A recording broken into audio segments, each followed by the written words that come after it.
धनगर आरक्षणाबाबत पुनर्विचार करण्याचं आश्वासन मुख्यमंत्री पृथ्वीराज चव्हाण यांनी आज नाशिकमध्ये बोलताना दिलं। धनगर आरक्षणाबाबत केंद्राकडे प्रस्ताव पाठवला असला तरी मूळ आदिवासींच्या आरक्षणाला धक्का न लावता मूळ आरक्षणात धनगरांना आरक्षण कसं देता येईल याबाबत पुनर्विचार करणार असल्याचं मुख्यमंत्र्यांनी सांगितलंय। धनगर आरक्षणासाठी काल राज्य मंत्रिमंडळाच्या बैठकीत तिसऱ्या सूचीचा प्रस्ताव केंद्राकडे पाठवण्यात आला होता। मंत्रिमंडळामध्ये बरीच चर्चा होऊन धनगर समाजाच्या मागण्यांच्या बद्दल धनगर समाज आणि तत्सम मागण्यांचे ज्या इतर समाजांच्या ज्या मागण्या आहेत त्यांच्याकरता एक तिसरी सूची तयार करण्यात यावी अशी शिफारस केंद्र सरकारला करण्यात यावी असा मंत्रिमंडळाने निर्णय घेतला।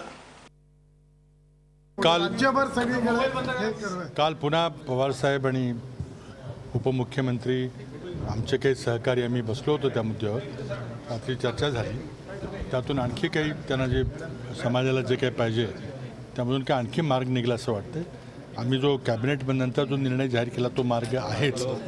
आणखी काही जर त्यांना वेगळ्या पद्धतीने पाहिजे असेल एक आमची मूळ भूमिका एवढीच आहे की आत्ता अस्तित्व असलेल्या आरक्षणाला धक्का न लावता जे काही शिफारस करायची असेल किंवा पाठवायचं असेल प्रस्ताव तो आम्ही पाठवायला तयार आहे।